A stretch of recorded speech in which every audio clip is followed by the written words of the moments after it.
Donnons-nous une disposition et une disponibilité. Concentrons-nous pour accueillir, manger dans les grandes tables avec des anges, des vieillards. Amen. Que la grâce de Dieu soit avec nous. Nous allons appeler l'ancien qui va venir nous paître dans la parole de Dieu. Amen. Nous allons quand même acclamer. C'est un homme de Dieu ici.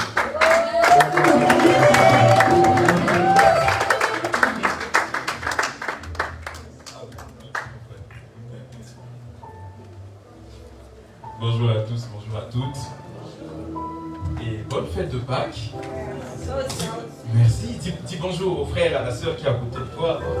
Dis bonjour et bonne fête de Pâques. C'est une grande et très très grande fête ce matin. C'est une très grande fête ce matin. Bonjour mon frère et bonne fête de Pâques. Bonne fête de Pâques. C'est une très grande fête aujourd'hui. Sur la terre et dans le ciel. C'est une grande fête ce matin. Bonne fête de Pâques. Bonne fête. Bonne fête, c'est l'autre mois. Comment t'en vas? Bonne fête de Pâques. Béni, bonne fête. C'est une très grande fête ce matin.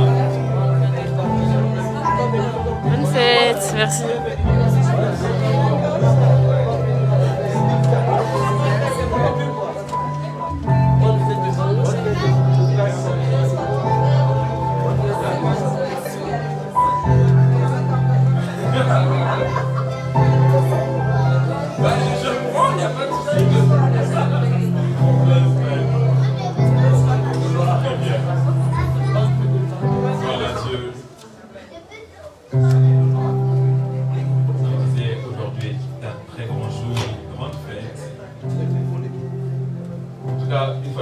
Merci aux chantres.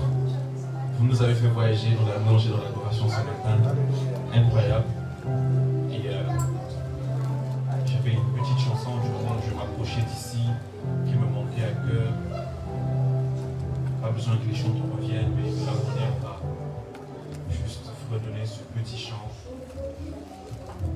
Jésus, Jésus, Jésus.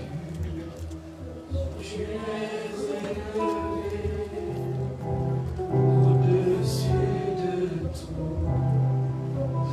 Jésus, Jésus, Jésus, Jésus.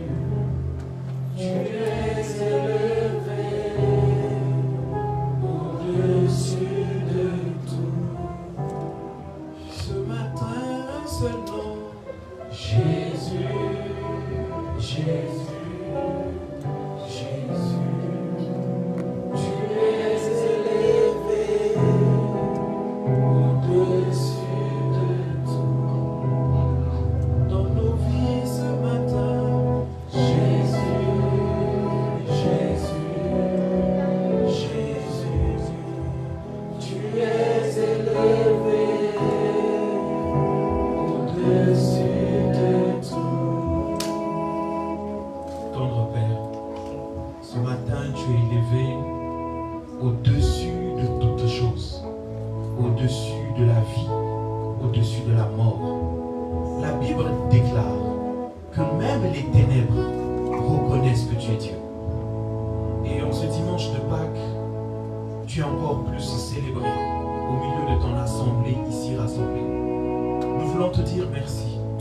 Merci Seigneur pour ce si beau jour que tu nous as donné. Dans ta présence, nous venons maintenant, Saint-Esprit, et nous nous abandonnons à toi. Seigneur, nous nous livrons à toi. Je prie ce matin pour que tu visites chacun selon le message, Seigneur au Père, que tu as apporté. Il est écrit que tu envoyas ta parole et ta parole guérit.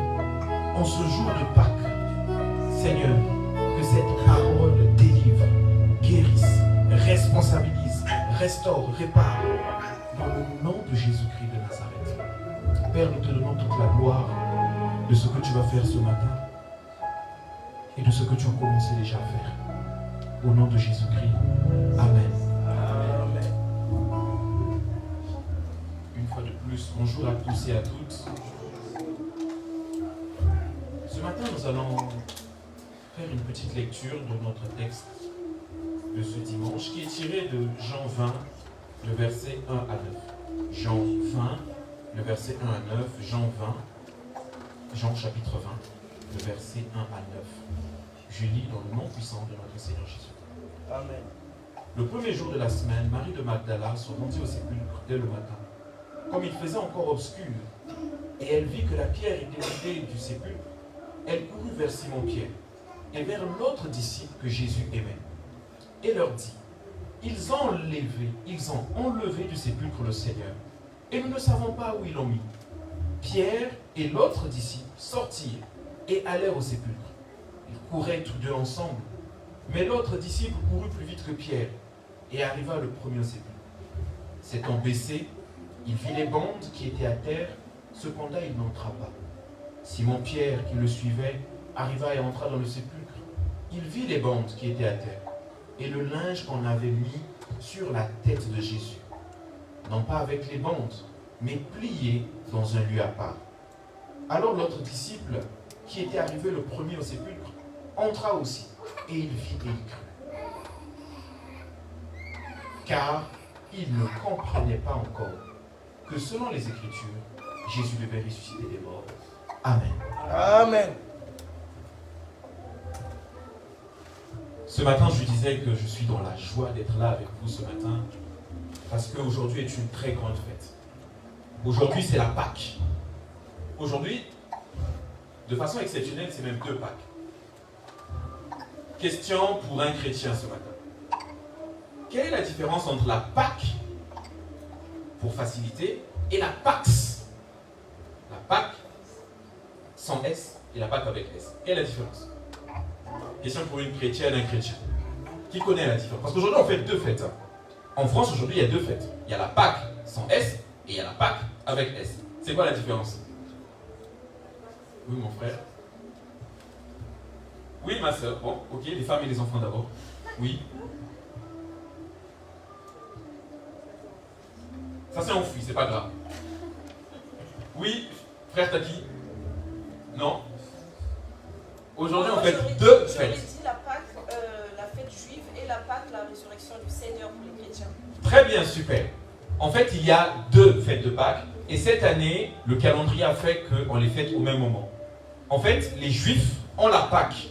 Mais la Pâque juive s'écrit sans S. Évidemment, c'était pour faciliter la question. Mais sinon, les 2 se lisent Pâques.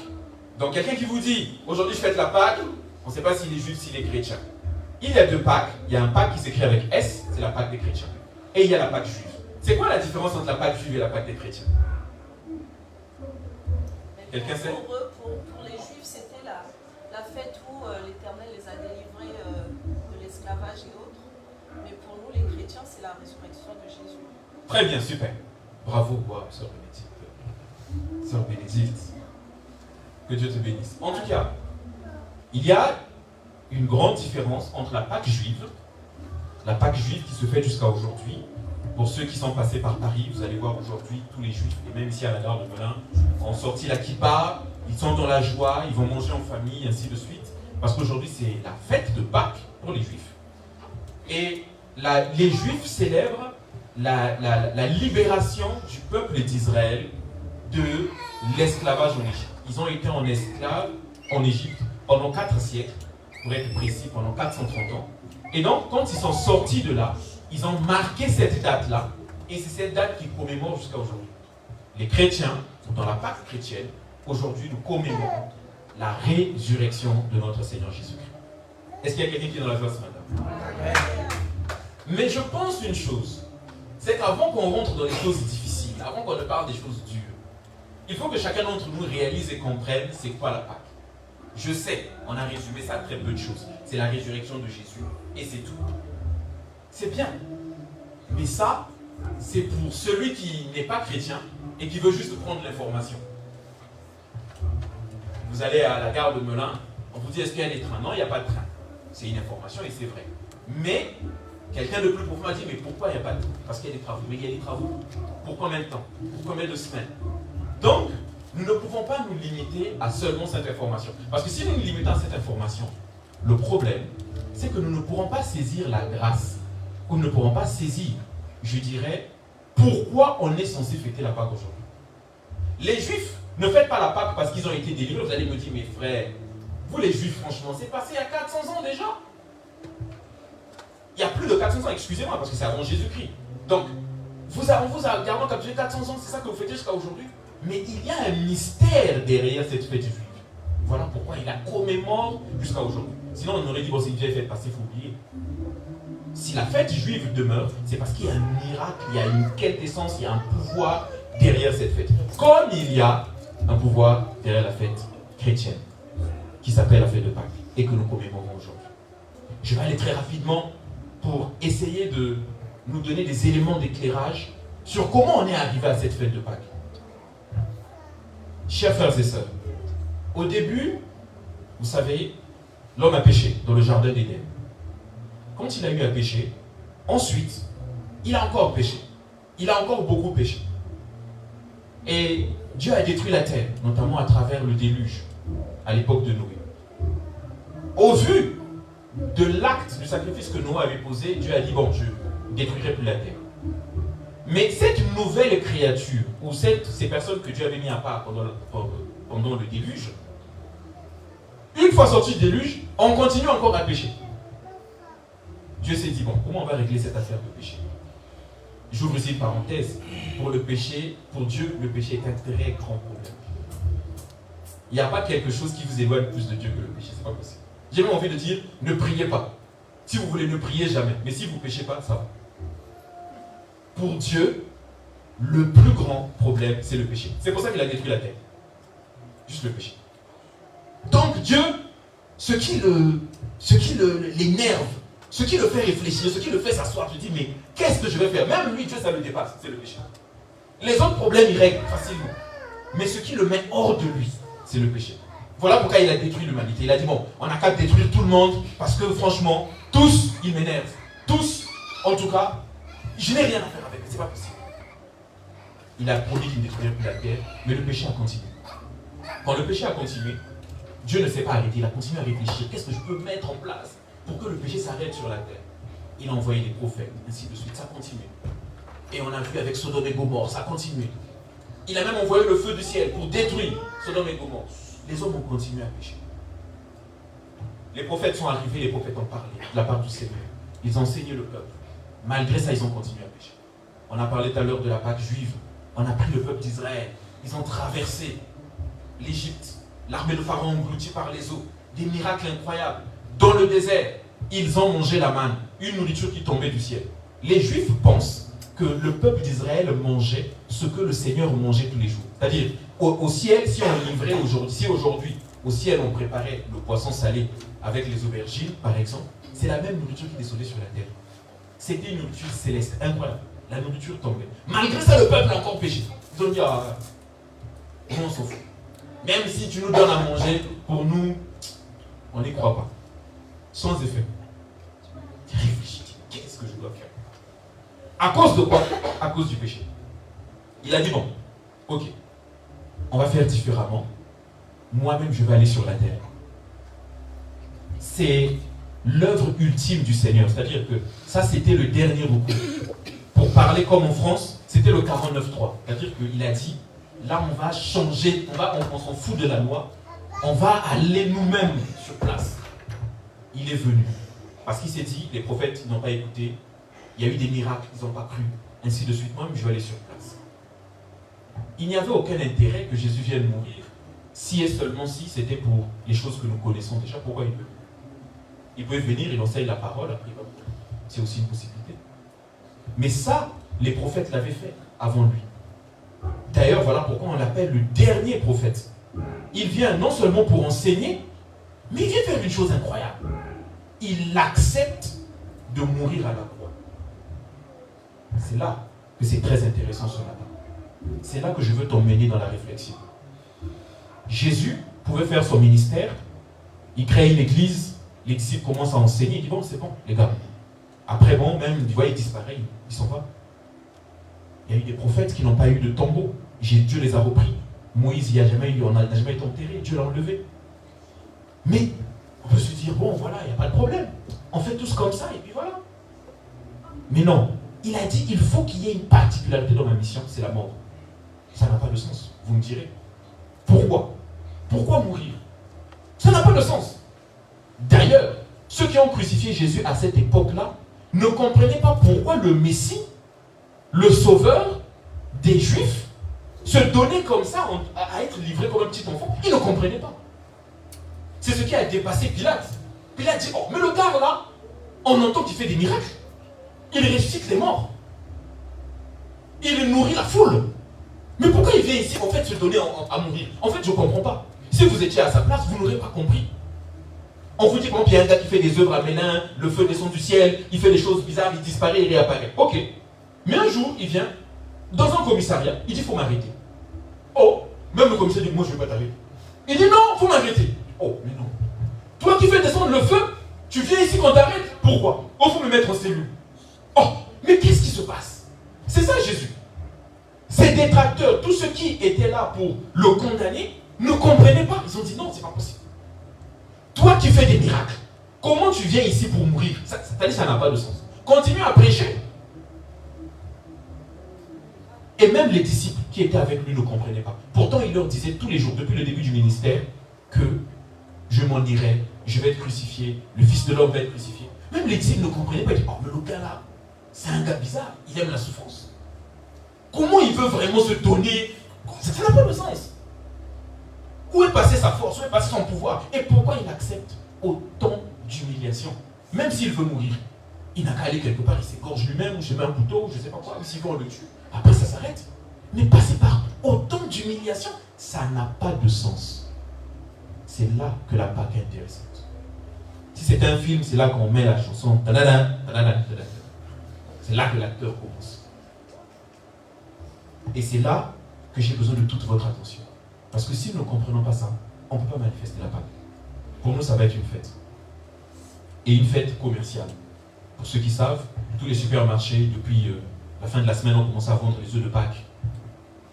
Les personnes les plus intégrées ont commencé à cacher les œufs de Pâques dans la maison pour que les enfants fouillent. Où sont les œufs de Pâques? Sinon, ça va se résumer à ça. C'est pas mal, hein? Mais en tout cas, on ne bénéficiera pas des attributs spirituels de cette fête. Donc, c'est ici que ça commence maintenant. Jésus, nous venons de lire, je vais centrer le texte pour ceux qui l'écoutent pour la première fois. Il se passe quelque chose. Jésus enterré, on a mis une grotte à l'époque. Tous ceux qui avaient des moyens, ce n'était pas tout le monde qui était enseveli, c'est ceux qui avaient des moyens. Ah oui, il fallait avoir des moyens parce qu'il fallait louer une grotte. La grotte, ce n'était pas quelque chose qui tombait du ciel comme ça, non. Il y avait des sculpteurs à l'époque qui sculptaient la pierre.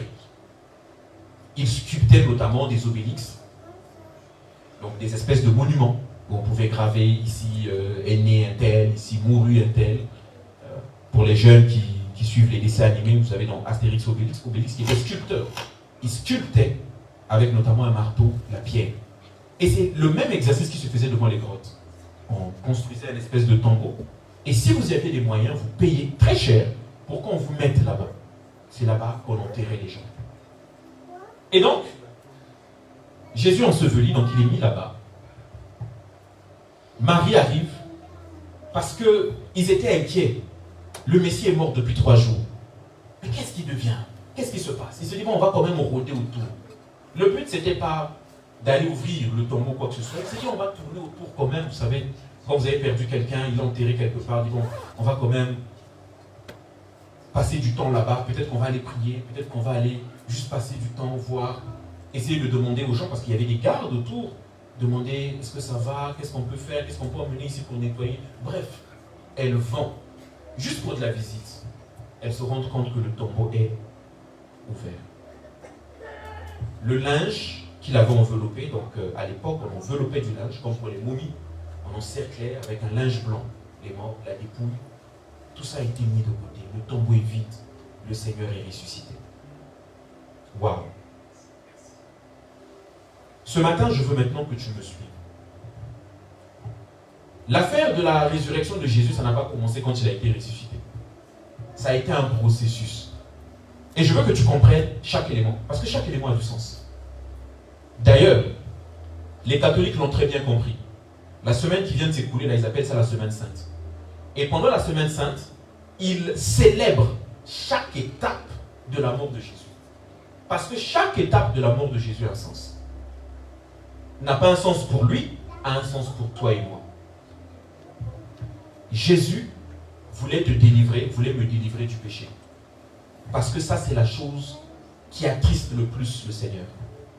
C'est la chose qui le met en colère. C'est la chose qui peut le rendre très bizarre, si tu veux, ce matin. Mais, il savait que le péché que toi et moi on porte là, ne s'arrête pas seulement au péché. Le péché que toi et moi on porte, comme toute semence, comme une graine, porte des ramifications. Et les ramifications du péché sont même des fois plus dangereuses que le péché. C'est ce qu'on appelle les conséquences du péché. Chacun d'entre nous, même si tu es blanc, rouge, chinois, né au Pakistan, en Inde, dans l'océan Indien, peu importe ce que tu veux, tu portes les ramifications du péché. Oui. Le péché, comment tu portes ces ramifications-là? Tu le portes au moyen, déjà, avant de commencer toute chose, du sang que tu portes en toi. Nous avons été plusieurs fois enseignés dessus, ici même et sur la plateforme. Le sang a une âme. Le sang, même dans la nature, de façon générale, le sang porte des informations. Les scientifiques ici ce matin conviendront avec moi que le sang que tu portes porte 2 messages. Il porte 23 chromosomes de ton père, 23 chromosomes de ta mère. C'est ce qui définit ce que tu es. Grand, petit, gros, mince, blanc, chinois, rouge, peu importe. Les habitudes. Tu n'as fait aucun effort, mais des fois quand on t'entend dire tu parles comme ton père. Oh, ça c'est dans la nature. Mais comment ça je parle comme mon père? L'enfant encore tout petit, mais il a déjà la démarche de sa mère. Tu vois, tu dis ça c'est sa mère. Il n'a pas forcé, il ne sait même pas qu'il marche comme sa mère. Il a les mimiques, les tics de ses parents. Autant on a hérité de la génétique, autant on a hérité aussi du mal de nos parents. Sur le plan physique, on a hérité de la génétique. Sur le plan spirituel, on a hérité des conséquences des actes de nos parents. J'ouvre ici une parenthèse, vous les parents qui êtes là, faites attention aux actes que vous posez. Parce qu'à un moment donné, non seulement vous passerez à la caisse, la descendance aussi passera à la caisse. Il faudra payer. Essayez seulement, même aujourd'hui, d'avoir une maladie seulement, dis n'importe quoi, de porter un diabète. Ne dites pas grave, tu peux manger beaucoup de sucre, je m'en fous. Tes enfants forcément seront diabétiques. C'est pas marrant. Porte seulement n'importe quel virus que tu veux. Tes enfants aussi l'auront. À combien plus forte raison du péché? Ça, c'est dans le monde naturel. Aujourd'hui, tu décides, moi j'ai telle maladie, je m'en fous, je mourrai, de toute façon, je n'aime pas la vie. C'est pas grave. Tes enfants vont le porter. Clairement. Donc, nous avons hérité de ces choses que nous n'avons pas choisies de nos parents. Mais Christ, avant de mettre tout ça en place, avant de ressusciter, a commencé par une chose. Il a choisi ce matin, de souffrir pour toi et moi. Quand Jésus est livré, on n'a pas le temps ce matin de remonter dans les Écritures. Jésus est livré, il est arrêté. Jésus est torturé. Jésus est fouetté. Jésus porte sa croix tout seul, c'est-à-dire il a la croix avec lui et il est en train de la traîner. Et ce n'était pas pour rien, parce qu'à l'époque, il aurait même pu demander à quelqu'un de la porter pour lui. Parce que sur une partie du chemin, cela a été porté d'ailleurs. Il a été aidé. Il aurait pu dire, bon, c'est pas grave, comme vous allez me crucifier, emmenez-moi directement. Mais c'est comme quelqu'un qui voulait vraiment qu'on le fasse très mal. Parce que le premier élément qu'il voulait détruire dans ta vie et dans ma vie ce matin, c'est la souffrance. Jésus, Pâques, c'est d'abord pour que tu ne souffres plus.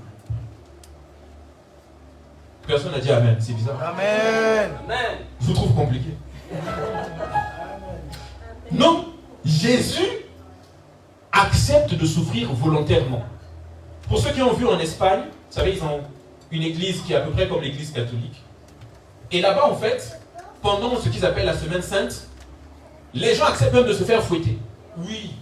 Les chrétiens, donc, ils remettent, en fait, si vous voulez, le parcours de la sainte semaine.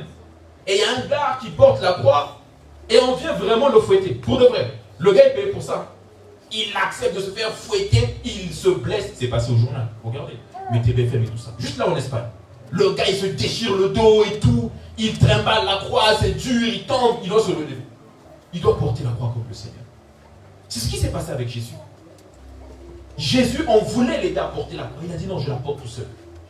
Regarde là, c'est quoi ce gars qui aime la douleur là? Ça n'a pas de sens.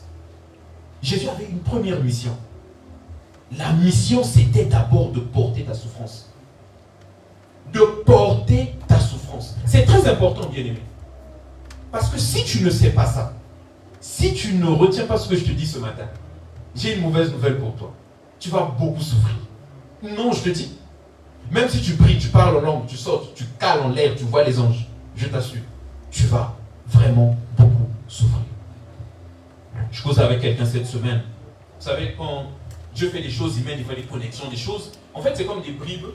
C'est comme pour les enfants des puzzles, après qui font sens. Cette semaine, je causais avec une dame, c'est une Française, blanche. Elle me dit, elle est assistante sociale, on parlait de plein de choses. Et puis elle me dit, il y a quelque chose que je ne comprends pas. C'est qu'en fait, une étude a été faite. Vous, donc la plupart des personnes qui venaient notamment des pays d'Afrique subsaharienne et qui aident, parce que je lui parlais de Dieu en fait, c'est là que ça a commencé, et qui êtes chrétiens, on a remarqué une chose dans nos statistiques. Quand vous venez en France, vous ne souffrez pas beaucoup. Hein? Ça n'avait rien à voir avec ce qu'on se disait. Je lui parlais de Jésus, Jésus t'aime et tout ça. Il me dit oui, mais tout ça, la foi, tout ça. Après, il me dit, mais c'est marrant. Vous, il y a des études statistiques qui ont été faites. Vous, quand vous venez, vous ne souffrez pas beaucoup. Moi, j'ai dit, ah bon, mais c'est quoi souffrir pour toi? Elle me dit, non, mais enfin, vous arrivez, il y a la famille qui vous accueille, il y a toujours un groupe de personnes qui est là pour vous, qui vous oriente, ainsi de suite. Elle me dit, mais ce n'est pas la même chose que les personnes du Moyen-Orient. Je pense ici aux Syriens, je pense aussi aux Palestiniens. Quand ils viennent, ils souffrent énormément, même s'ils sont francophones, même s'ils parlent français. Ils rencontrent des difficultés incroyables. C'est ceux qui dorment sous les ponts, ils dorment sur les voies de RER, mais ils se sont rendus compte, et c'est là que vous voyez comment le ministère de l'Intérieur est fin, ils font des statistiques de tout, de tout, qui touche le plus d'aide, qui aussi est régularisé plus vite, quelles sont les personnes qui viennent, qui prennent facilement les papiers, quels sont ceux qui durent le plus, comment ça se passe, ils passent par quels moyens, qui les aide. Ils font des statistiques de tout ça. Elle dit, mais vous, quand vous arrivez, vous ne souffrez pas beaucoup. Il dit, nous rencontrons des Palestiniens qui, pendant 10 ans, en France, 20 ans, dorment sur les rails du RER. Ces personnes-là, c'est en France, ils ne mangent pas. Ils sont en plein hiver, ils connaissent le froid, mais à un niveau pas possible. Il y a certains même qu'on ampute le pied. Elle me dit, on vient, le matin, quand les médecins du SAMU passent, on coupe le pied à la personne, parce que la personne, ça fait 2 semaines qu'elle dort dans la rue. Elle a attrapé tellement de froid que les organes se sont gelés, on coupe le pied. Mais vous ne connaissez pas ça. Et là, je rebondis, je lui dis, mais c'est parce que nous, on a Dieu. Alléluia, alléluia, alléluia, alléluia.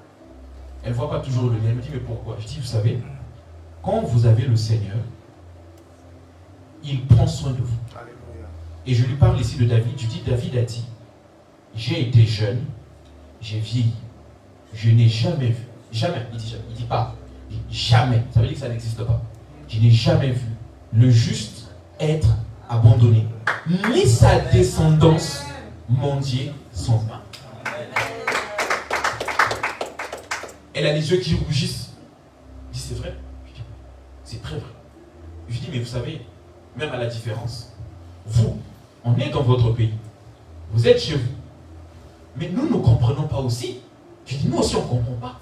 Des fois on se retrouve, on se pose des questions. On essaie de réfléchir, on n'a pas la réponse. Comment vous avez tout? Mais des fois vous arrivez à vous pendre parce que votre chien est mort. Ça me dépasse. Elle me regarde, elle rigole, elle dit pour de vrai. Je dis oui, elle dit, les Noirs se réunissent pour penser ça. Oui. Il y a des Noirs qui se réunissent, il dit, il faut quand même qu'on réfléchisse. C'est un sujet qui nous dépasse. Est-ce qu'on peut faire une dissertation? Est-ce qu'on peut trouver un philosophe qui peut réfléchir dessus? Nous, on ne comprend pas. La personne a un bon travail, bonne situation, elle est dans son pays, elle vit bien, elle gagne beaucoup d'argent et tout. Mais des fois, pour une question de cœur, ou parce que Milou est mort, alors que Milou était vieux, et on se pend. Nous, ça nous dépasse. Comment des personnes, parce qu'ils ont perdu un travail. Et c'est pas comme s'ils sont dans un pays, quand tu perds un travail, tu es dans la merde. Non, tu perds un travail, tu vas avoir des allocations, il n'y a pas de souci, il y a un retour à l'emploi, ils vont t'accompagner, tu vas toucher le chômage.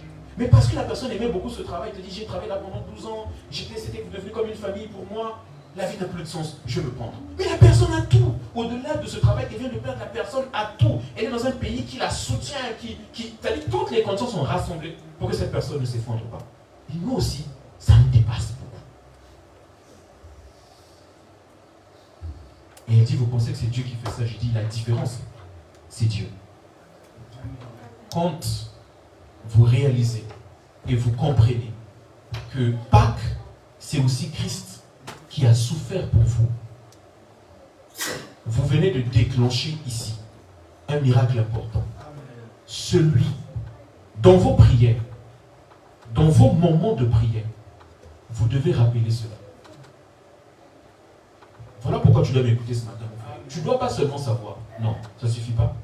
Tu dois déclencher cela. Comment on déclenche cela? Tu dois rappeler cela à Christ. Tu dis, tu as souffert pour moi. Ce n'est pas normal que je souffre. Sinon, il ne fallait pas venir. Pourquoi tu as fait tout ça pour que moi, je souffre encore? Ce n'est pas normal. Tu as déjà payé le prix. Je ne peux plus souffrir. Arrange-toi, mais moi, je ne peux plus souffrir. Vous savez, bien aimé, pourquoi je dis que tu dois connaître ces choses, mais tu dois les retenir pour les mettre en application? Je vais vous dire une chose. Si vous ne les déclarez pas dans vos vies, cela ne se produira pas. Parce que dans le monde des esprits, il n'y a pas un contrat qu'on a signé jusqu'à l'éternité. Ça n'existe pas. Et même dans notre relation avec le diable, notre ennemi, le diable, la Bible dit qu'il rôde autour de nous comme un lion cherchant qui dévore. Et la Bible l'appelle l'accusateur. On l'a vu avec Job. Je vais décevoir toutes les personnes qui pensent que le diable est en enfer et il attend là-bas dans le feu, Dieu est en haut. Ça n'existe pas. Le diable, tous les jours, il va devant le trône de gloire, il va devant Dieu, il se présente devant Dieu. Nous avons l'exemple dans Job, où il vient devant les fils de Dieu. Dieu aussi était là, il siégeait. C'était le conseil de Dieu. Donc ce n'était pas n'importe quel moment, c'était une réunion importante. Il est venu, il a dit, tu sais, Job, s'il est fidèle à toi, c'est parce que tu l'as trop béni. J'étais sur la terre, j'ai vu l'argent qu'il a, j'ai vu les bœufs qu'il a, j'ai vu les enfants qu'il a. Comment on peut bénir quelqu'un comme ça? Tu sais que si tu le fais perdre ça, il va plutôt bénir. Et le diable fait ça tous les jours vis-à-vis de tout un chacun d'entre eux. Tous les jours. Voilà pourquoi tous les jours tu dois prier. Voilà pourquoi tous les jours tu dois rappeler à Dieu que tu ne dois pas souffrir. Je te dis, si tu l'as fait une fois dans ta vie, tu es mal barré. Parce que lui, tous les jours, il s'appelle l'accusateur. Tous les jours, il va t'accuser de quelque chose. Amen. Il va t'accuser même du péché de tes parents. Oui. Il dit, mais tu sais Philippe. Quel Philippe? Il dit Philippe qui habite à Melun. Il dit, ok, je sais. Il dit, mais tu sais, son père avait tissé une alliance avec moi. Tu sais qu'il c'était un gars d'éloge. Tu sais que moi je lui ai donné de l'argent. Au père de Philippe. Le père de Philippe a bien vécu sur la terre. Il était riche. Il avait beaucoup d'argent. Comment son père est mort? Aujourd'hui Philippe, parce qu'il est baptisé, il doit être heureux. Mais c'est toi qui as dit. Il dit encore à Dieu, c'est toi qui as dit que la malédiction va descendre jusqu'à la 5e génération. Pourquoi lui il est épargné? Et là même Dieu, parce que Dieu veille seulement sur sa parole pour l'accomplir. Alléluia, alléluia, alléluia, alléluia. Dieu dit, ok, il n'y a pas de souci, fais ce que tu veux. Oui, c'est ce que Dieu dit. Voilà pourquoi tu vois que les chrétiens sont à terre. Je t'assure, mon frère, tu crois pas, c'est la vérité. Amen. Dieu dit, ah, ok, c'est vrai en plus, c'est moi qui avais dit ça. Fais ce que tu veux. Là, le diable vient, il t'attaque encore. Mais Dieu n'a pas peur. Dieu ne dit pas, fais ce que tu veux sur Philippe, parce qu'il veut que Philippe souffre, non. Parce qu'il sait que Philippe, normalement, s'il se connecte à 21h, normalement, s'il vient à l'église, il est censé savoir qu'il doit invoquer le sacrifice de Jésus. Qui dit que non, je ne peux pas, moi, payer de ce que mon père a fait. Mais ça, le diable, quand il a entendu ça, il ne s'arrête pas. Lui, il n'est pas fatigué. Et en plus, lui, il est dans l'éternité aussi. Oui, il est dans l'éternité. Depuis que le monde est monde, il est là. Il a tenté Jésus au désert, il est encore là. Il a tenté Job, Job avant Jésus, il est encore là. Donc, le lendemain, il va encore repartir avec autre chose. Le lendemain, des fois, il va repartir avec le péché que tu as fait. Il dit, oh, tu sais qui vient de pécher? Ton darle. Oh, oh. Mais tu sais, c'est toi qui as dit que on sèmera ce qu'on a, on récoltera ce qu'on a semé. Parce que celui qui pense que il a semé et il ne va pas récolter, ça s'appelle se moquer de Dieu. C'est ce que Dieu dit. Il dit, ce qu'un homme aura semé, il le moissonnera. Car on ne se moque pas de Dieu. Donc celui qui a planté, il dit, il n'y aura rien. Ça s'appelle se moquer de Dieu. Et là Dieu dit, oui, j'avais dit ça. Comme il a péché, fais ce que tu veux. Et là le diable revient. Et quand il revient, il est violent. On a vu avec Job. Il a décimé toute la famille. Il n'a pas épargné quelqu'un. Il a décimé tout le monde. Et il a aussi touché à la santé de Job. Donc non seulement Job a tout perdu, mais lui-même aussi gravement malade. Donc toi qui ne veux pas beaucoup prier, tu es vraiment mal barré. C'est démodé. Et l'apôtre Paul pouvait dire, le sort d'un homme sur la terre est tel celui d'un soldat. Tous les jours, il combat. Christ est mort pour que tu arrêtes de souffrir. C'est important, mon frère et ma soeur, que tous les jours dans tes temps de prière, que tu déclares, Père, tu es mort pour que ma souffrance s'arrête. Aujourd'hui, je souffre dans tel et tel domaine. Aujourd'hui, je souffre dans tel, je dirais, contexte de ma vie. Seigneur, sinon la croix n'a aucun intérêt. Sinon la croix n'a aucun intérêt. Il fallait envoyer un autre prophète. Il ne fallait pas venir toi-même. Tu t'es donné comme un pauvre type à souffrir, à être fouetté, torturé. C'est pas parce que tu aimais ça.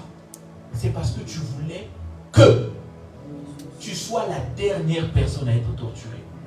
Il s'appelle le sacrifice ultime. Ultime, c'est la fin. Mais ça, tu peux être chrétien depuis 200 ans. Si tu n'invoques pas cela, si tu n'es pas conscient de cela, tu ne pourras pas manifester. Alléluia. Christ a souffert. 2. Christ a été crucifié. Non, pas beaucoup de temps, je ne vais pas beaucoup m'étaler parce qu'on va aller rapidement. Je veux qu'on prie à la fin, donc je vais aller rapidement. 2. Christ a été crucifié. Il y a eu plein de choses. Il a aussi été injurié. Donc il a aussi été injurié, je mets une parenthèse pour que tu ne sois plus injurié. Il a été humilié pour que tu ne sois plus humilié.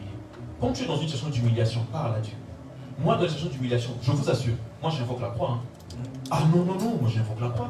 Mais je vais invoquer quoi? Qu'est-ce que tu vas dire à Dieu? Quel est le verset que tu vas parler de l'humiliation? Tu vas lui dire quoi? Dieu est un juge, il veille sur sa parole pour l'accomplir. Seigneur, ce jour-là, toi tu as été humilié. Les gens ont même dit,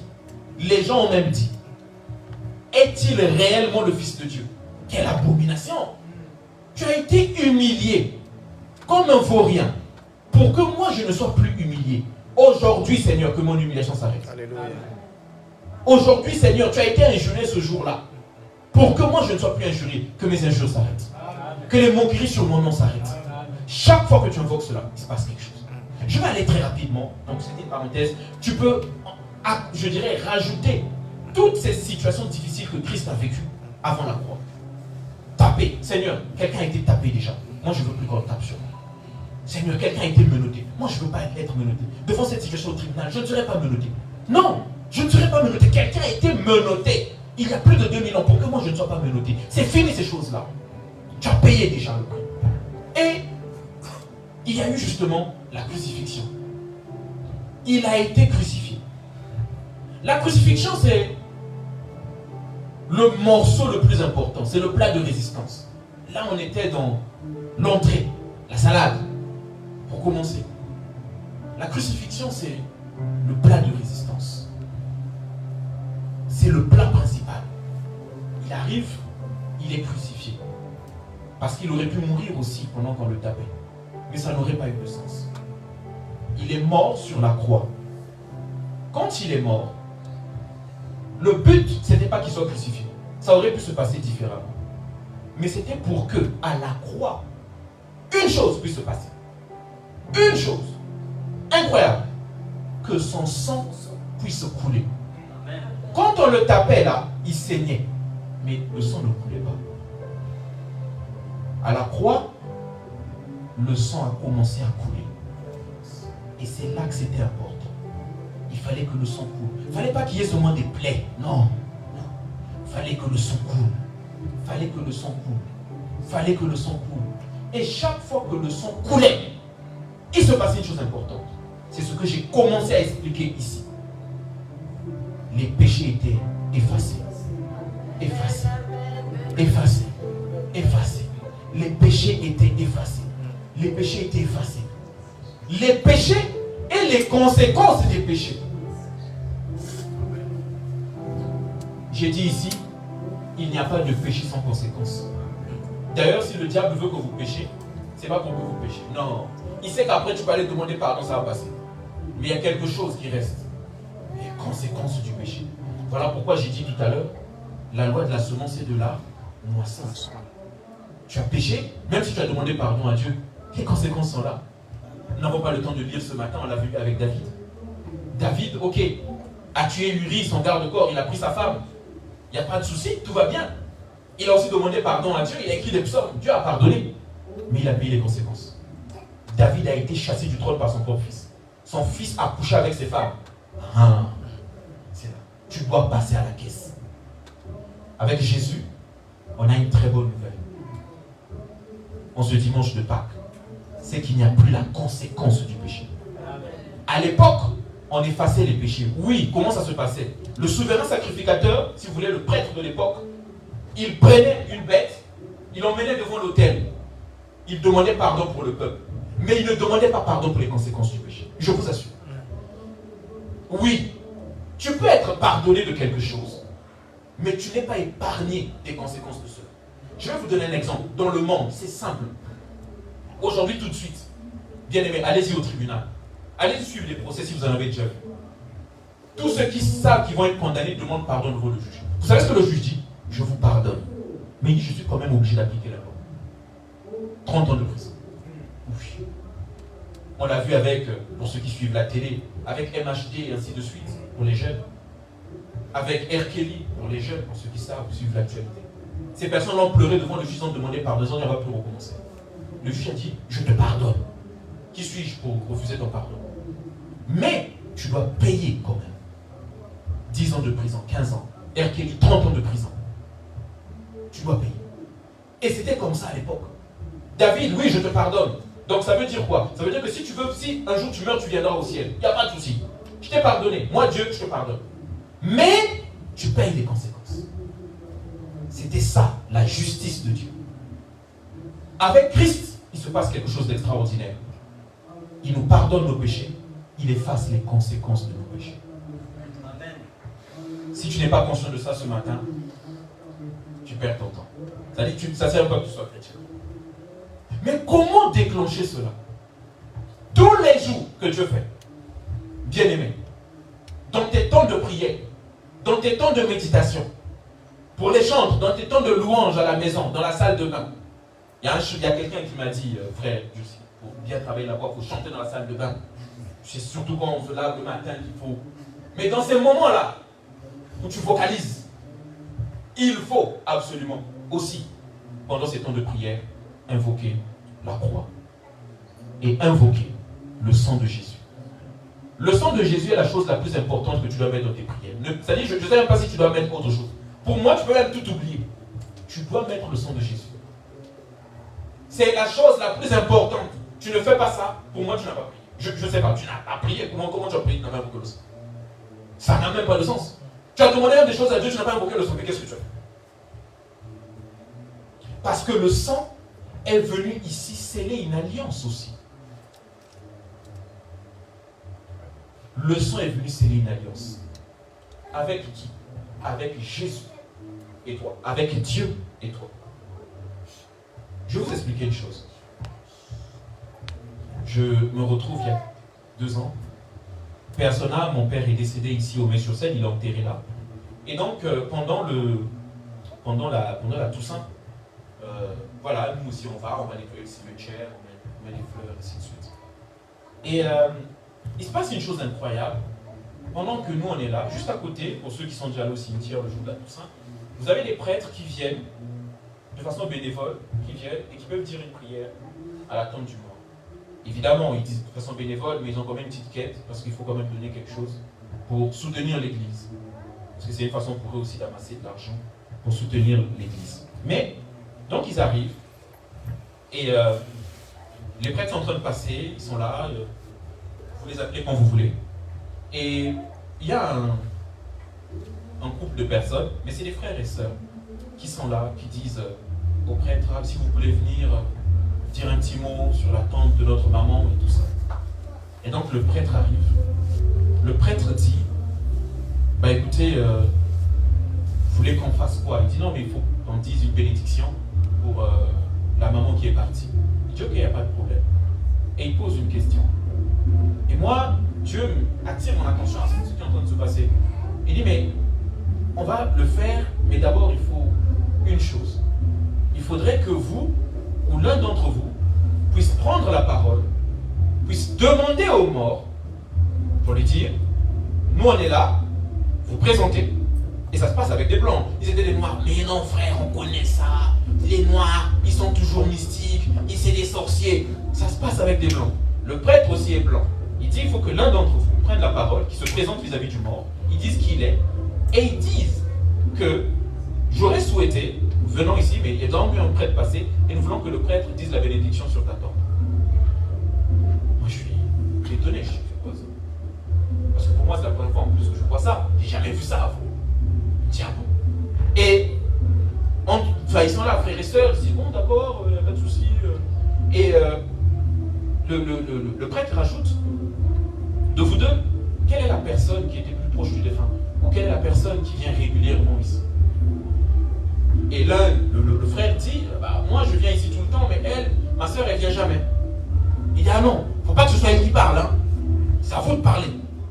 Vous devez me donner le feu vert pour que je le fasse. Ah.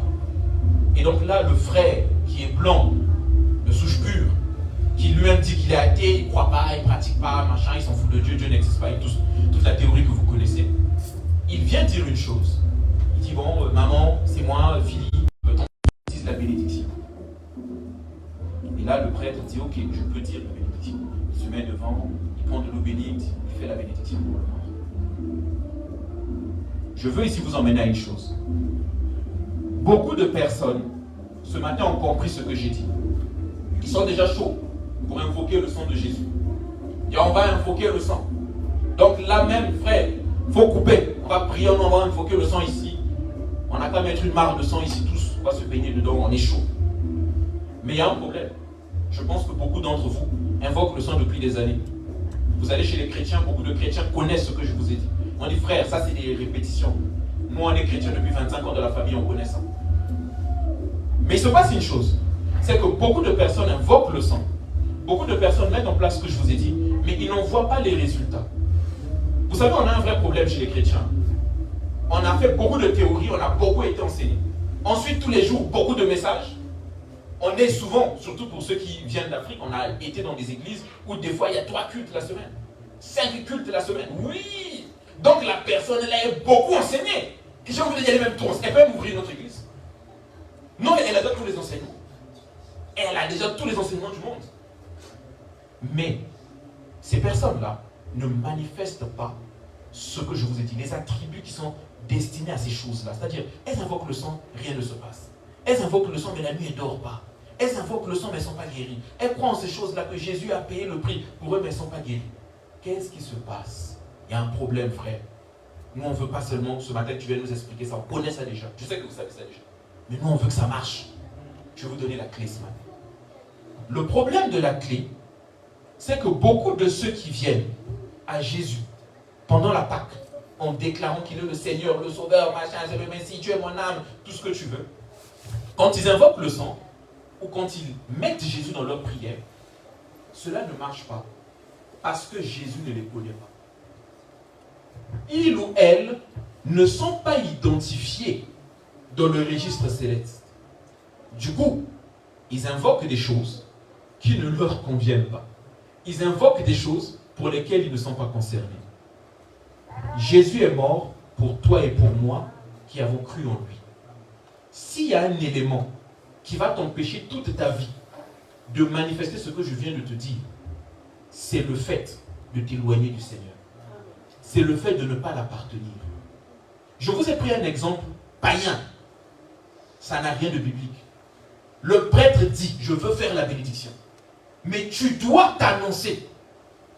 Parce que c'est des formalités spirituelles. Dans le monde des esprits, c'est comme ça que ça se passe. Oui. Et même dans la vie de tous les jours. Quand vous allez quelque part, que ce soit à l'aéroport, que vous allez n'importe où, on vous emmène à vous présenter. Qui êtes-vous? Dans le monde des esprits, c'est ça. Qui es-tu? Il n'y a pas de problème. Tu invoques le sang de Jésus. D'accord, ok. Mais d'abord, qui es-tu? Et la vie de beaucoup de chrétiens ne manifeste pas la grâce de Dieu qui est normalement censée les appartenir parce qu'ils n'arrivent pas à répondre à la question de qui es-tu. Comment ils n'arrivent pas? Tu es censé être chrétien, tu es censé manifester toutes ces bénédictions de la part du Seigneur, mais tu ne vis pas dans la crainte de Dieu. Tu vis dans le péché, tu vis dans toutes ces choses. Tu ne peux pas manifester cela. Je vous assure, bien aimé. Il y a même des gens qui m'ont dit plusieurs fois, frère, moi je prie la nuit, des fois je demande que la maison soit enveloppée du sang de Jésus. Mais dès que je vais me coucher, j'entends des bruits, j'entends des pas. On prie, ça se refait encore. On prie, ça se refait encore. Je vous assure, mettez une caméra cachée, ce frère ou cette sœur a un vrai problème avec le péché. Je vous assure. On essaye beaucoup de choses qui sont censées marcher, mais qui ne marchent pas. Est-ce que c'est Dieu qui a menti? Ou est-ce que c'est nous qui ne savons pas ce que nous faisons? La plupart du temps, cela est lié à notre identité réelle. On est chrétien, mais on est chrétien de confession, de la bouche. Je vous ai dit tout à l'heure, David a dit, j'ai été jeune, j'ai vieilli, je n'ai jamais vu être juste d'abord être abandonné, de ses descendants sont mangés du pain. Mais dans la phrase, il y a un mot très fort. Il a dit, je n'ai jamais vu un juste. Il n'a pas dit un homme, il n'a pas dit une femme. Il a dit un juste. Qui est juste? C'est celui qui est juste devant Dieu. Pourquoi il y a beaucoup de chrétiens qui, malheureusement, ils ont mangé le pain, ils sont beaucoup dans la pauvreté, dans la misère, et rien ne marche pour eux. Ce que je vous ai dit là, ils viennent en France, c'est compliqué, les choses sont difficiles. Parce qu'ils ou elles ne sont pas qualifiés de juste devant Dieu. En fait, même quand ils invoquent le sang de Jésus, quand Satan vient, il dit, oh, lui aussi il peut dire Jésus. Même le diable est étonné. Il dit, non, c'est pas possible. Lui, à la base, il m'appartient. Mais comment il invoque le sang? Quel sang il invoque? Bien-aimés, tout ce sur quoi nous sommes enseignés dans nos églises marche. Tout ce sur quoi le Seigneur a dit marche réellement. Mais la vraie question, c'est est-ce que nous méritons ces attributs? Comment nous méritons ces attributs? Au travers de notre vie. Je vous assure, bien-aimés. Regardez un frère qui est par exemple persécuté par la pauvreté. Mais vous allez là-bas, vous chassez, vous priez, vous parlez en langue, vous faites tout ce que vous faites, tous les services, une fois, 2 fois, 10 fois, ça ne change pas. Je vous assure. Mettez une caméra cachée, c'est pas compliqué. Il est dans un niveau de péché. C'est pas possible.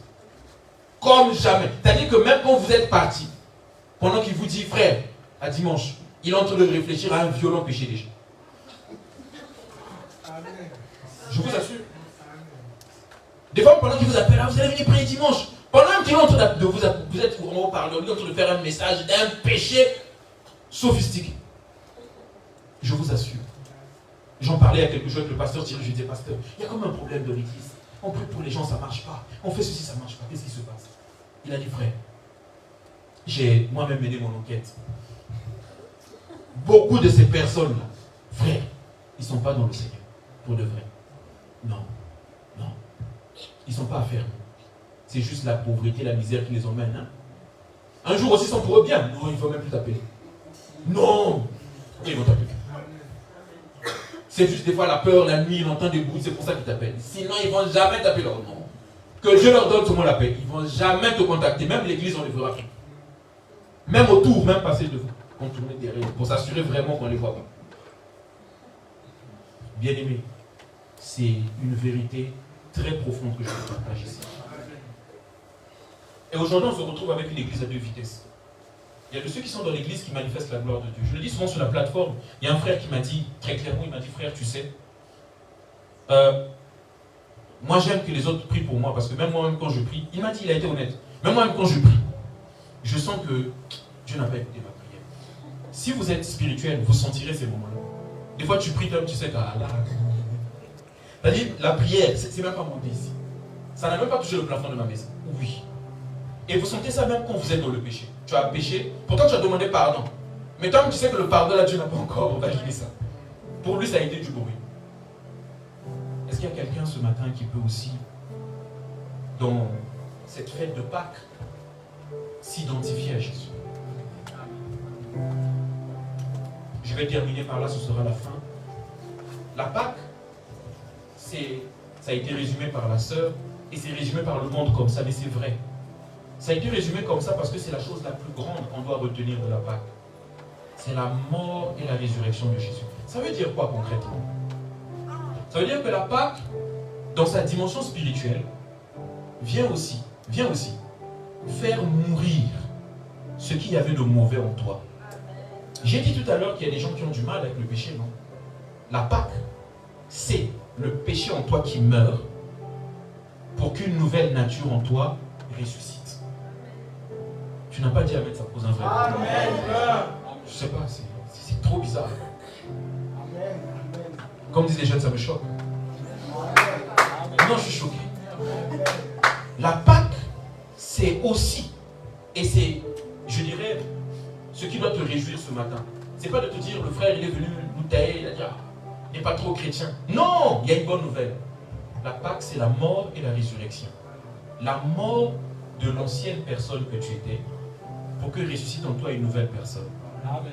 Et je vais vous dire même, ne te sens pas déçu. Parce que même Jésus en a fait l'expérience. Oui, comment? Jésus a fait 3 ans de ministère. 3 ans de ministère avec 12 bons gaillards. Vous savez que quand Jésus est mort, tous sont repartis dans le monde. Oui. Quand Jésus est mort, il n'y en a pas un qui a dit, moi je continue l'œuvre, je vais aller prêcher à Nazareth, moi je suis chaud. Il chassait déjà les démons. Il n'y a pas un qui a dit, je vais encore chasser les démons, je suis trop chaud. Non. Là, il faut laisser le truc là. Mais Pierre, toi tu faisais la pêche, on part, on va pêcher. Des fois, il ne faut pas compliquer la vie. Dieu est bon, il sait déjà. On a aussi servi 3 ans. Dieu va se souvenir de nous un jour. Oui, c'est ce qui s'est passé avec les disciples. Pour être même très franc, ça a été un échec. 3 ans de ministère. Personne n'a été à la hauteur de manifester la gloire qu'ils avaient quand le Maître était là. Mais quand Jésus meurt, quand il ressuscite, il ne ressuscite pas pour lui, non. Quand il ressuscitait, dans le décret qui était signé, dans le séjour des morts, parce que quand Jésus, pour que vous voyez bien le schéma, quand Jésus meurt, il va dans le séjour des morts. Oui, il va prendre le pouvoir de la mort. Il va prendre le pouvoir du péché. Il va prendre le pouvoir des autels et des familles. Il va prendre le pouvoir des fétiches que les gens ont fait, des occultistes. Il en ressort avec. Et il y avait ton nom. Dans le décret, il y avait mon nom. Il y avait le nom des disciples. Il y avait le nom des enfants qu'on aura. De ceux qui ne sont pas encore nés, de ceux qui naîtront dans 100 ans. Pour que toutes ces personnes-là ressuscitent.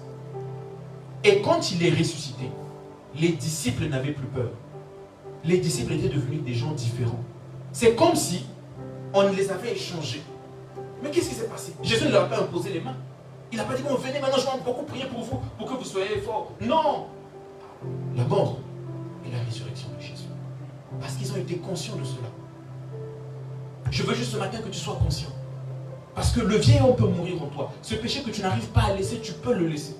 Ce péché qui est devenu un péché mignon. Vous savez, il y a des péchés qu'on aime. C'est trop sensationnel. C'est trop kiffant. On peut l'abandonner et ressusciter avec lui. Jésus qui ressuscite, qui meurt et qui ressuscite, c'est aussi tout ce qui était mort dans ta vie. Vous savez, dans nos vies de tous les jours, il y a des choses qui sont mortes. Il y a des gens qui avant avaient beaucoup d'opportunités, peut-être d'argent, faisaient des choses, ça marchait. Mais s'est rendu compte que depuis quelques années, c'est très difficile. Ça aussi, c'est la Pâque. La Pâque, c'est ces choses qui étaient mortes qui reviennent à Jésus. Amen. La Pâque, c'est les dons spirituels que tu avais. Il y avait des gens qui rêvaient. Quand ils rêvaient, vraiment, ça marchait. C'est ce qui est arrivé. Mais ils se sont rendus compte que depuis un moment donné, ça c'est plus ça. Ça peut revenir. La Pâque, c'est ta vie de prière. Toi, tu sais, avant, j'étais chaud dans la prière. Mais depuis des années, certains vont résumer ça. C'est la France, frère. Ah, c'est chaud. Ça peut revenir. La Pâque, c'est ta santé qui est partie, qui peut revenir. C'est le mariage qui était parti, qui peut revenir. C'est le travail qui était parti, qui peut revenir. C'est les papiers qui étaient partis, qui peuvent revenir. La Pâque, c'est ton intelligence. Tu sais, avant, j'étais très intelligent. Mais comment je suis devenu comme ça? Qui peut revenir. La mort n'a plus de pouvoir sur chacun d'entre nous. La mort n'a plus de pouvoir sur nos familles. La mort n'a plus de pouvoir sur notre destinée. La mort n'a plus de pouvoir sur nos enfants. À cause du sacrifice de la croix. La Bible dit qu'il a détruit l'acte dont les ordonnances nous condamnaient. Parce qu'il y avait un acte. Un acte, en droit, c'est un document juridique qui a été signé. Un document vrai, qui a été signé parce qu'il y a eu des textes, il y a eu vu, on a mis vu tel projet, vu ce que l'oncle a fait, vu ce que les parents ont fait, vu ce qu'elle-même elle a fait. On a signé, on a cacheté. Avec quoi? Avec le sang des hommes, des êtres humains, ainsi de suite. Lui, il est venu, il a déchiré l'acte dont les ordonnances nous condamnent. Il n'y a plus de condamnation sur ceux qui sont en Jésus. Ceci, bien aimé, pour t'emmener ce matin à te lever, on va prier. Ce sera la fin. Nous allons faire 3 prières ce matin. Nous allons faire 3 prières ce matin. Tu vas prier, bien aimé, de là où tu es pour demander au Seigneur de te donner la grâce et la capacité ce matin d'être réellement conscient de la Pâque, de Jésus qui est mort pour toi. Bien aimé, c'est une conscience, c'est un état d'âme. Vous savez, il y a beaucoup de chrétiens qui ne sont pas conscients de ça. Je vous assure. Il y a beaucoup de chrétiens qui ne sont pas conscients. On peut même être, je dirais même serviteur de Dieu, on n'est pas conscient de cela. La conscience, c'est quoi? C'est quelque chose qui est non seulement toi, mais que tu vis réellement. Ceux qui étaient là sur la plateforme cette semaine, je leur ai dit qu'il y avait la possibilité de croire en des choses. On sait que ça existe, frère, mais on ne le manifeste pas. Pierre, dans la barque, savait que si le Seigneur lui disait d'avancer, il devait avancer. Il savait ça, c'était possible. Voilà pourquoi il a demandé. Il a dit, mais si c'est toi, dis que je vienne. Si vous savez que quelqu'un peut pas vous, si vous savez que quelqu'un ne peut pas vous faire marcher sur les eaux, vous ne demandez pas. Mais qu'est-ce qu'il a fait? Il n'a pas manifesté ça. Oui. La preuve, il a commencé à couler. Mais pourquoi tu as demandé de venir alors que tu es censé manifester cela? Il y a des gens qui demandent à Dieu la guérison, mais ils ne croient pas qu'ils peuvent être guéris instantanément. Du coup, ils font quoi? On prie pour eux des années sans qu'ils obtiennent la guérison. Bien aimé, ce matin, tu vas prier pour que le Seigneur te rende conscient de la Pâque.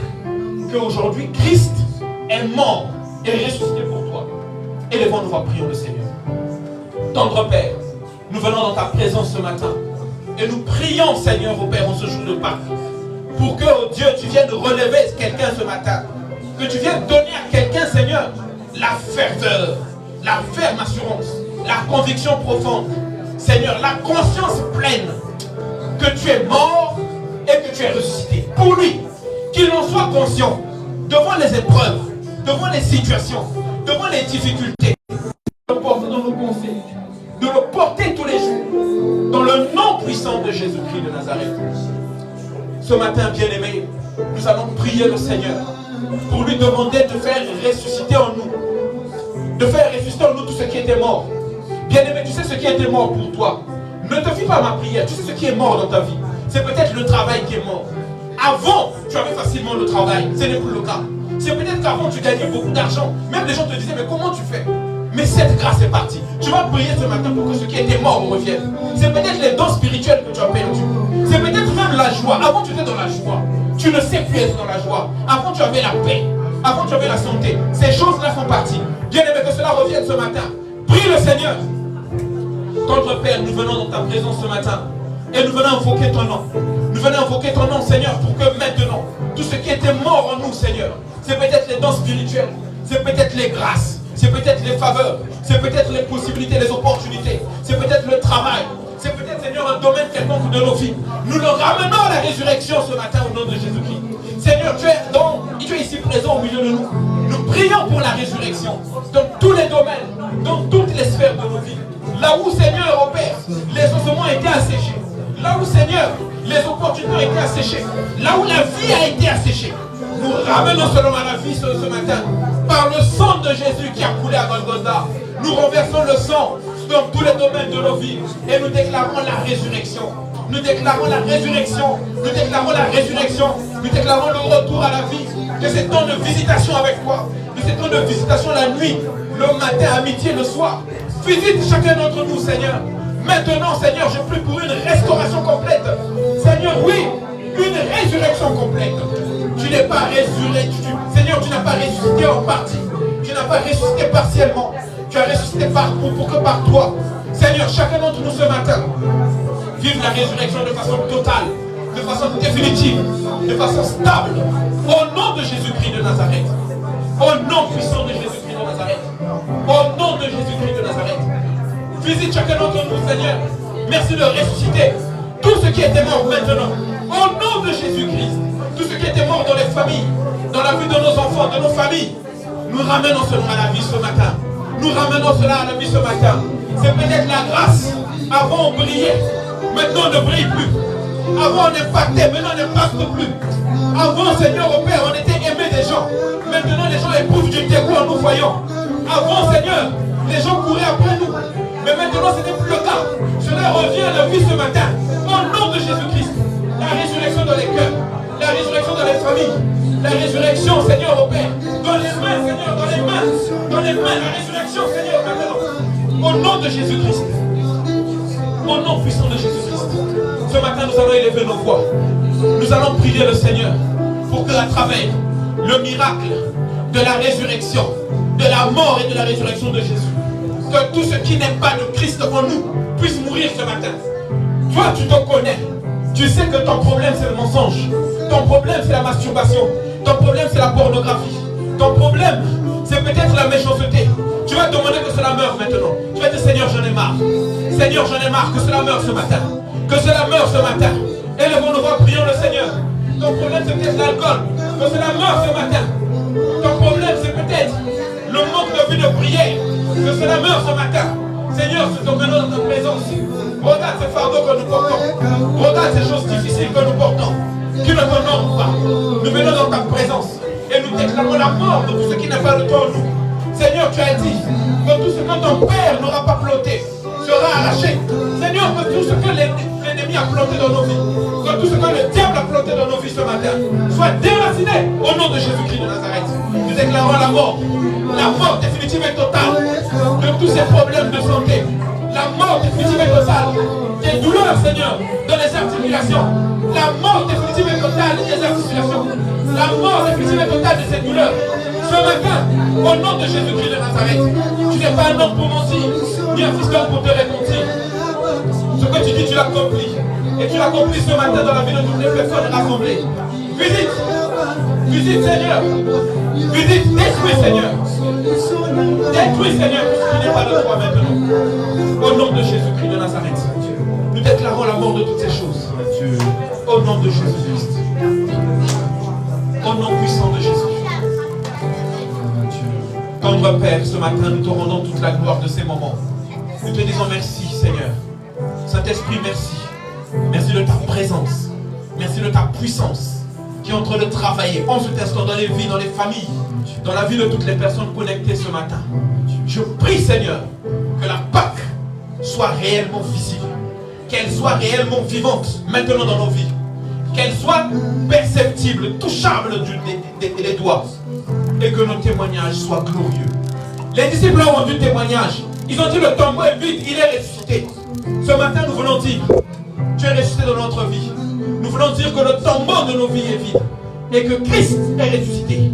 Seigneur, ressuscite ce matin dans la vie de chacun d'entre nous. Pour la seule gloire de ton nom. Au nom de Jésus-Christ. Amen. Gloire à Dieu, gloire à Dieu. Amen, amen, amen. Acclamons pour la parole de Dieu. Nous allons notre bénisse notre frère. Nous a vraiment donné la nourriture qui est absolue. Je bénis encore l'Éternel pour la vie de mon frère. Comme j'ose vous dire que nous avons tous le même esprit qui nous amène. Le message qu'il a donné maintenant, c'était à peu près le même message qu'on avait commencé ça depuis l'intercession. Aujourd'hui, c'est Christ qui a dit à une personne, prends ton lit et va. Et la fin de son message, ça veut dire Christ a pris notre place. Amen. Et nous sommes guéris. Nous sommes arrivés au moment des offrandes. C'est lui qui a amené quelque chose pour avancement de l'œuvre de Dieu. Qu'il ramène ici, s'il vous plaît. Comme ça, on va essayer d'y aller un peu plus vite, puisqu'on a déjà gratuitement 10 minutes.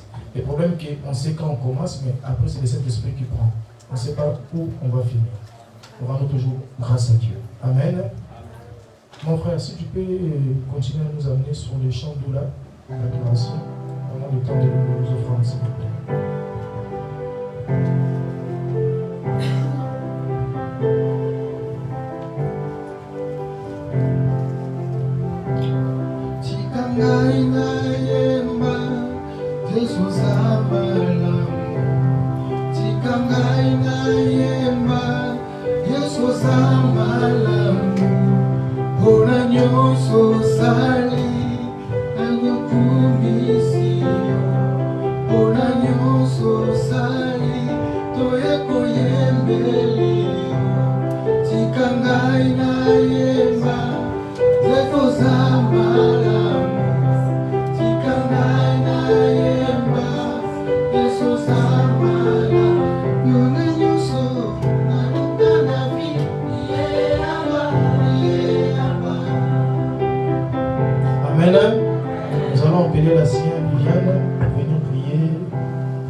qui nous a été donné ici, s'il vous plaît. Seigneur, nous voulons encore te dire merci pour les offrandes que nous avons apportées dans ta maison, au Père. Tu as dit dans ta parole, quand vous venez dans ma maison, n'oubliez pas d'apporter les dîmes et les offrandes. Et ce que nous venons de faire au Père de gloire ce matin. Laisse que Seigneur, au Père de gloire, que ces offrandes soient bénies au Père, puissamment apportées au Père de gloire pour contribuer au notre Dieu Père à l'avancement de l'œuvre. Merci au notre Dieu Père pour les bien-aimés qui n'ont pas eu aujourd'hui au Père de gloire. Mais je prie afin que tu puisses les bénir, afin que les jours à venir qu'ils puissent apporter gloire et louange à toi, au nom puissant de Jésus de Nazareth. Amen. Amen. Amen. Nous sommes en train de cheminer à la fin de notre réunion d'aujourd'hui. Nous allons appeler notre sœur qui est là-bas pour nous passer les communiqués qui étaient dits ou préparés pour notre assemblée. Amen. On vous invite, ma sœur. Ne soyez pas timide. Bonjour à tous, en particulier.